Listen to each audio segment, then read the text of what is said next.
kereta di Jepang itu sangat terkenal dengan ketepatan waktu. Jadi sangat jarang sekali ada cerita tentang yang namanya kereta terlambat atau delay. Makanya negara dengan salah satu sistem kereta terbaik di dunia adalah di Jepang. Ya, bersaing dengan negara-negara Eropa seperti kayak di Jerman dan di Italia.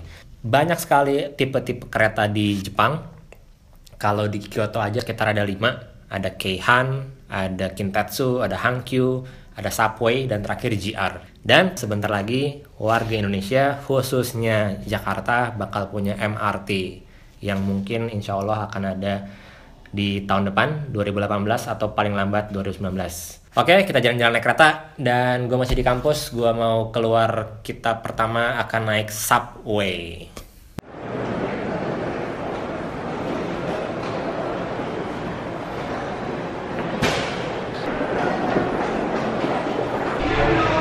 Harus ngisi kartu dulu, tapi ngisi berapa ya? 1000 cukup kali ya, 1000 aja lah.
Udah di Kyoto, basicnya di Subway ini. Karena di Kyoto tadi gue pakai adalah Subway. Jadi kalau Subway itu dia cuma ada 2 line di Kyoto, cuma ada Tozai Line dan Karasuma Line. Karasuma Line yang gue naikin dari Imadigawa, kampus gue di Dosusha, sampai ke Kyoto Station. Karena ini pusat kotanya ada di sini, dan gue akan naik JR dan naik Kintetsu mungkin ya di sini. Kelemahan Subway menurut gue cuma satu, kalau di Kyoto mahal, terlalu mahal. Dia satu stasiun sampai stasiun berikutnya aja, kalau cuma beda satu stasiun itu bayar 210 yen, mahal banget. Kalau di Osaka itu 180 masih bisa dapat, di Kyoto 140 atau 160 gitu. Di Kyoto mahal banget karena lainnya sedikit sih, banyaknya didominasi sama bus.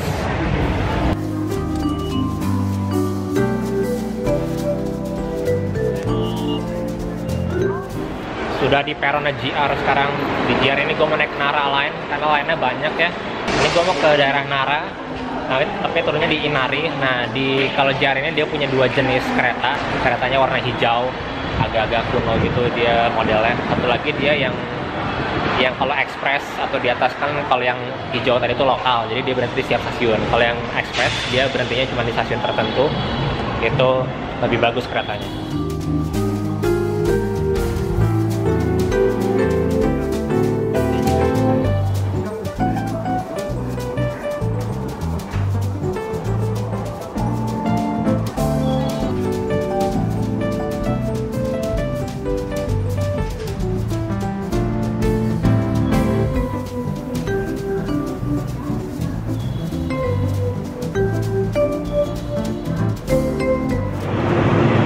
Gue bakal pindah kereta, jadi naiknya yang ekspres aja. Karena kan yang penting kalian tahu isinya kayak apa, ya gitulah, kereta kuno. Gue mau naik yang ekspres, tapi nggak akan turun di Inari, turunnya mungkin nanti di mana ya? Lihat nanti lah.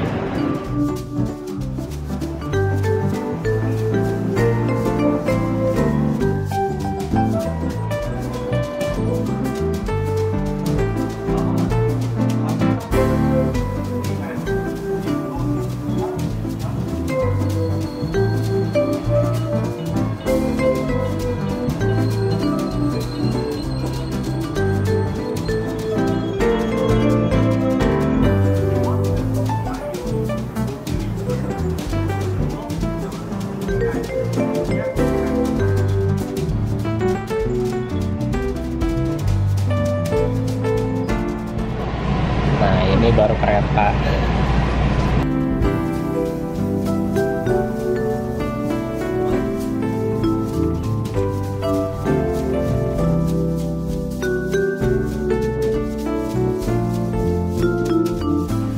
Lagi transit dulu di Rokujizo. Nanti gue balik lagi ke Tofukuji buat naik Keihang. Nah ini favorit gue nih, Keihang.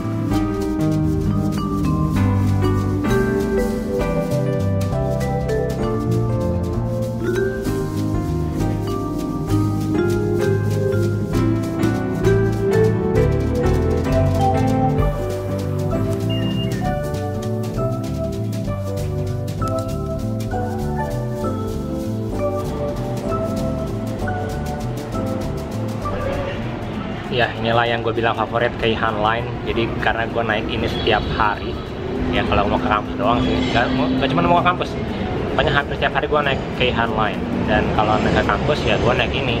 Jadi kalau sampai tadi hanya di dalam kota, kalau JR ke banyak sekali kota di Kansai dan seluruh Jepang. Kalau Keihang ini khusus untuk, karena kanjinya ya, kalau dari kanji, dia ngambil dari Kyoto sama Osaka, kanji Kyo sama kanji Saka, tapi bacanya kalau digabung itu jadi Keihang. Dan inilah kereta favorit gue di Kyoto, Jepang.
Jadi Keihang sudah, JR sudah, Subway sudah, sekarang Hankyu.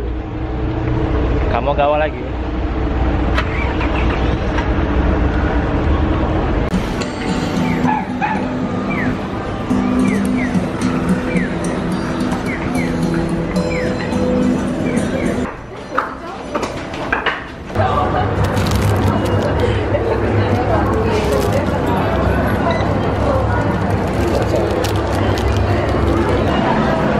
Isi bensin dulu, lapar banget.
Liburan cuy, ngantuk.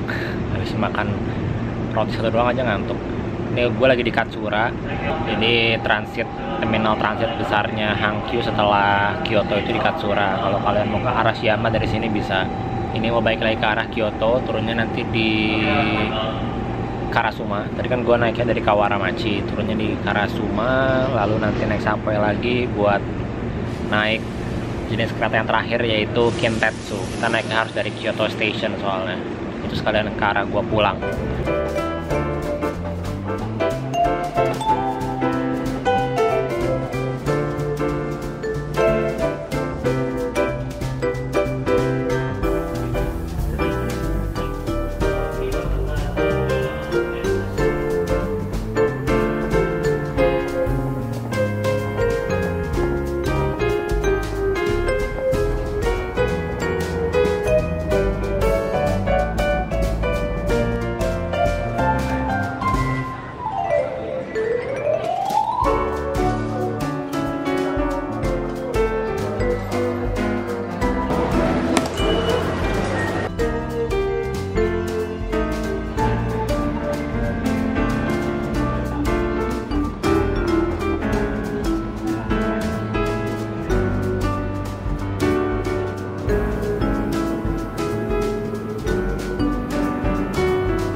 terakhir banget kita punya Kintetsu. Jadi Kintetsu itu menghubungkan Kyoto, Osaka, Nara, dan juga Nagoya.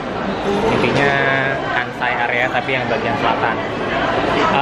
Ini kalau gue mau pulang, sebenarnya kalau mau pulang ke apartemen gue, ini yang paling dekat stasiunnya ada di Mukaijima, dan Mukaijima itu Kintetsu. Jadi kalau dari Kyoto Station itu bisa langsung ke apartemen gue. Tapi gue jarang pakai, kenapa? Karena keretanya agak-agak tua gitu, nggak terlalu nyaman, dan jarak antar keretanya headway-nya agak-agak lama. Jadi ya inilah Kintetsu sebagai penutup jalur yang ada di Kyoto, jalur kereta yang ada di Kyoto. Kita naik ya, kita ke arah pulang. Gue juga mau pulang soalnya.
Ya, selesai juga jalan-jalannya naik kereta.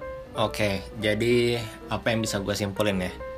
Pertama, untuk bisa naik semua kereta tadi dibutuhkan hanya satu kartu, Ikoka, ataupun Suica, ataupun Pasmo, pokoknya kartu travel manapun Jepang. Ini gue ada tulisan-tulisannya karena ini gue pakai sebagai komuter, jadi commutation gue bulanan. Jadi dari stasiun ini ke stasiun ini, dan ini berlaku sampai bulan 8, jadi 13 Agustus. Nanti kalau gue mau perpanjang, gue harus bayar lagi per bulannya. Kalau kalian ngeliat tadi, sebenarnya kurang lebih sama jenis keretanya, lalu semua tempat itu punya timetable-nya masing-masing, karena di Jepang, kayak tadi yang pertama kali gue bilang, mereka sangat tepat waktu. Keterlambatan di Jepang itu hanya ada 4 penyebabnya, menurut pengalaman gue pribadi ya. 4 itu 3 faktor eksternal, 1 lagi faktor internal. Faktor eksternal yang pertama adalah weather atau cuaca. Jadi kalau cuacanya ekstrim kayak misalnya heavy rain atau heavy snow atau thunderstorm, pokoknya badai yang menyebabkan kereta tidak bisa berjalan dengan normal. Biasanya kalau ada petir karena takut kenapa-napa dengan sistem kelistrikannya, itu menyebabkan juga bisa delay. Lalu kalau ada hujan besar ataupun salju yang cukup tebal. Yang kedua, faktor natural disasters atau bencana alam. Nah, yang ini biasanya cuma ada satu penyebab, sih, gempa bumi. Kalau ada gempa bumi sekecil apapun biasanya pasti berhenti. Takut ada gempa susulan, karena di sini kalau gempa biasanya nggak cuma sekali, ada bisa beberapa kali. Makanya kalau ada gempa itu pasti berhenti, dan seluruh rangkaian kereta juga harus ikut berhenti. Itu yang menyebabkan delay. Yang ketiga itu, nah ini yang lagi ngetrend di Indonesia atau mungkin di seluruh dunia juga, bunuh diri. Ini yang cukup ngerepotin. Kalau bunuh diri di Jepang itu nggak cuma kayak minum racun, misalnya gantung diri, tapi juga menabrakkan diri ke kereta atau jatuh ke rel sehingga ketabrak sama kereta. Nah, itu entah keretanya bisa ikut rusak atau mengganggu sistem transportasi kereta itu sendiri. Kalau di sini di Jepang, misalnya ada satu orang bunuh diri, misalnya ada si A, dia bunuh diri di salah satu jalur kereta. Siapa yang harus menanggung biaya kerugiannya? Karena sekalinya terlambat itu kan pasti menyebabkan banyak sekali kerugian di berbagai sektor kan, contohnya kayak operasional. Itu keluarganya harus nanggung. Jadi misalnya si A ini bunuh diri, nah keluarga A ini yang harus bayar ke perusahaan itu. Intinya kalau lo bunuh diri di Jepang di kereta, keluarga lo yang harus nanggung. Jadi jangan bunuh diri, karena bunuh diri tidak menyelesaikan masalah apapun Bunuh diri bukan solusi, oke? Lagi trending juga di YouTube, banyak sekali tentang bunuh diri. Banyak lah pokoknya. Jangan bunuh diri, oke? Sip. Yang terakhir, faktor internal. Kalau internal ini mechanical problem sih, kayak semacam technical issue. Jadi lebih ke komponen-komponen si kereta itu sendiri. Tapi selama gue di Jepang, baru sekali ada kerusakan kayak gitu. Karena mungkin maintenance-nya bagus banget, dan itu pun delay-nya cuma sebentar. Nah, kalau sudah delay, apa yang harus dilakukan? Kita sebagai penumpang, biasanya kalau kita mau ke kantor atau mau kuliah, itu kan nggak boleh terlambat di sini ya, karena kan memang harus tepat waktu sekali. Tapi kalau ada kejadian seperti itu, kita bisa minta semacam kartu keterangan dari stasiunnya, menerangkan bahwa kereta kita terlambat. Ada namanya Chiensho Meisho. Chiensho Meisho itu adalah sertifikat yang menunjukkan bahwa kalian terlambat. Jadi di situ ada bisa terlambat 10 menit, terlambat 20 menit, sampai terlambat 60 menit biasanya. Nah, itu bisa dijadikan alasan atau bukti evidence-nya kalau kalian terlambat ke kantor. Kalian bisa minta, biasanya kalau sudah keluar gate sama si ada station masternya gitu ya, itu nunjukin ke penumpang-penumpangnya, ini kalau mau ngisi nanti kalian dapat cap dari stasiunnya. Kan kita mau ada MRT nih, Jakarta MRT. Sebenarnya MRT sama komuter lain yang udah ada bedanya apa sih? Kalau kita lihat dari nama MRT, Mass Rapid Transit. Kalau dari kata-katanya mass itu artinya bisa banyak, bisa menampung banyak sekali orang dari segi kapasitas.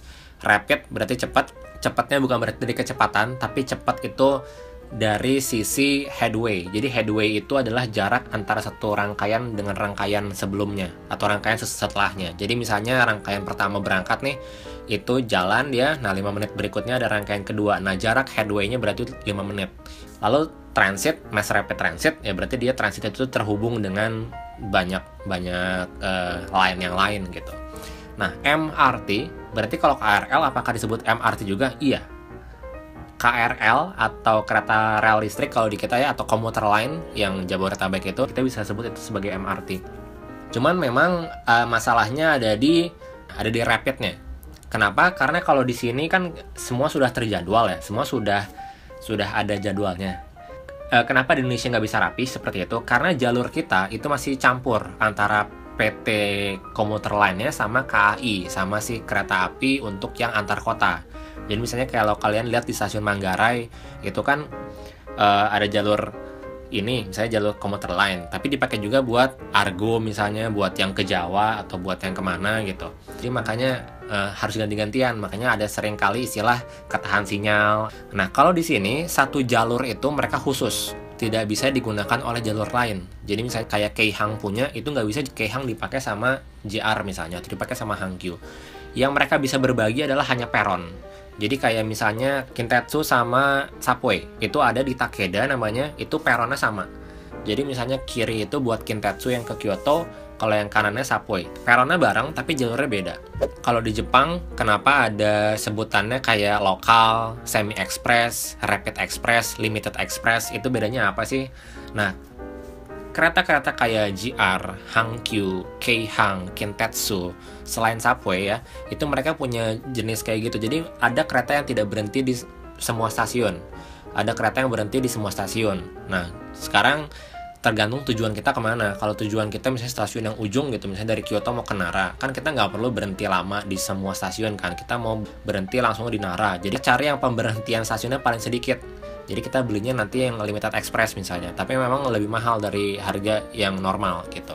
Tapi kalau Subway, kalau metro, kalau kalian ke metro, ke kota-kota besar, ke negara-negara lain, misalnya nggak cuma di Jepang, itu kalau Subway, itu rata-rata mereka berhenti di semua stasiun. Karena memang menghubungkan yang lebih dekat. Jadi gini, kalau Subway itu jaraknya kurang lebih antara 500 meter sampai 1 km. Itu jaraknya, jarak normalnya antar stasiun ya. Tapi kalau JR, karena antar kota, itu bisa sampai 5 km. Kalau tempat nunggu itu ada yang ngebedain logo segitiga sama logo lingkaran. Yaitu tadi, membedakan antara kalian mau naik ekspres atau mau naik yang lokal. Biasanya kalau yang lingkaran itu yang untuk naik lokal. Kalau yang segitiga, kalau kalian mau naik ekspres, tempat antriannya beda. Orang Jepang sangat teratur dalam mengantri. Artinya mereka sudah tahu ada titik-titiknya di mana mereka harus antri. Kenapa di Indonesia tidak ada seperti itu? Karena rangkaian kita itu pintunya beda-beda. Rangkaian kita itu kadang misalnya kereta rangkaian pertama itu yang pintunya 3, yang berikutnya pintunya 4, berikutnya pintunya 6. Nah, itu yang menyebabkan kita nggak bisa punya titik pasti orang harus ngantri di mana. Kalau misalnya kita punya rangkaian gerbong yang satu jalurnya misalnya dari Bogor mau ke Jakarta Kota, itu semua pakai rangkaian yang 3 pintu. Mereka bisa bikin titik-titiknya kan, kayak misalnya titik satu gerbong tuh ada 3, 1, 2, 3. Jadi orang bisa tahu, oh gue bakal ngantri di situ gitu. Jadi mungkin itu akan memperbesar kemungkinan orang mau ngantri. Karena kalau sekarang ketika ada kereta datang, ya udah mereka mendekati pintu masuk aja gitu tanpa teratur. Akhirnya ya desek-desekan lah. Karena kita juga belum punya budaya untuk menunggu orang keluar sebelum kita masuk gitu kan. Kita maunya cepet-cepet duduk aja. Yang terakhir budaya sih. Kalau kalian lihat dari video gue, walaupun cuma sedikit ya yang gue bisa tunjukin, di sini nggak ada main cerita rebutan bangku, nggak ada sama sekali, nggak ada. Itu kayak gitu, gue nggak pernah nemu berita kayak gitu sampai masuk berita utama, headline gitu. Kalau di kita kan aduh kayaknya sedih gitu ngelihatnya. Ya kalau bisa yang laki ngalah gitu, nggak duduk gitu kan. Yang perempuan juga yang masih muda juga nggak usah sampai rebutan kursi deh gitu kan. Jarak terjauhnya misalnya kalau MRT gitu ya, dari Bundaran HI sampai ke sekarang itu Lebak Bulus, itu cuma 30 menit. Berdiri 30 menit kan nggak ada artinya gitu. Maksudnya nggak sampai kita harus rebutan tempat duduk. Di sini tuh gue sering banget ngelihat kayak tempat duduk kosong tapi orangnya nggak mau duduk gitu. Bahkan gue pernah masukin ke Instastory gue, ada nenek-nenek. Jadi gue lagi jalan dari Kyoto ke Osaka gitu. Itu jaraknya agak panjang kan, cuman kita naik yang ekspres, jadi cuma berhenti di stasiun tengah, itu namanya Takatsuki. Terus ada udah tua juga bapak-bapak sama keluarga gitu ya, ibunya gendong anak. Nah si nenek ini pertama dia duduk dulu, dan dia berdiri buat ngasih duduk ibu yang gendong anak tadi. Nah ibunya nggak enak dong, maksudnya nggak apa-apa nenek aja yang duduk gitu. Kalau diterjemahin kurang lebih kayak gitu. Dia masih ada suaminya, kalau mau dia juga bawa stroller gitu, anaknya bisa ditaruh stroller. Dan bapak-bapak itu juga ngasih tahu udah neneknya duduk aja, cuman neneknya nggak mau. Dia bilang saya udah duduk lama dari Nara sampai Kyoto gitu, giliran saya sekarang yang berdiri buat ngasih orang lain duduk. Bayangin sampai kayak gitu men. Itu nenek-nenek gue ngeliatnya umur 70-an mungkin. Jadi apa ya, rebutan kursi itu zaman purba sih menurut gue. Janganlah, maksudnya kalau karena masih muda, orang-orang Indonesia kan lebih muda ya rata-rata umurnya daripada orang Jepang. Itu nggak ada cerita lagi gitu, rebutan tempat duduk sampai berantem. Sebisa mungkin kalau ada kursi ya udah, kalau kalian kuat berdiri mah ngapain duduk. Gue juga kayak gitu sih ya, kebiasaan awalnya ngelihat kan, wah bapak-bapaknya pada berdiri nih, gue kalau duduk malu. Ya udah gue kan berdiri juga, orang cuma berapa stasiun doang, nggak nyampe setengah jam juga berdirinya. Oke, itu aja ceritanya ya. Semoga kalian yang mau ke Jepang nanti tahu, kalau kalian nonton video ini kalian tahu kurang lebih culture-nya kereta di sini itu bagaimana, karena mereka sangat menghargai kereta banget di sini. Dan ketika nanti MRT sudah buka di Jakarta, kan Jakarta itu banyak sekali pendatang dari luar, tolong dimanfaatkan dengan baik ya. Gue bukan orang MRT sebenarnya. Cuman ngelihatnya budaya kita ya harus sudah sampai ke arah sana gitu. Jadi harus sudah budaya negara maju ya kayak gitu, menggunakan transportasi umum dengan bijak, meninggalkan kendaraan pribadi, akhirnya kotanya bisa maju gitu ya. Oke, terima kasih sudah nonton, dan gue akan liburan karena sudah selesai kuliah. Jadi tunggu video-video gue berikutnya. Jangan lupa di subscribe buat yang belum, di share juga, dan kasih like yang banyak. Thank you, bye bye.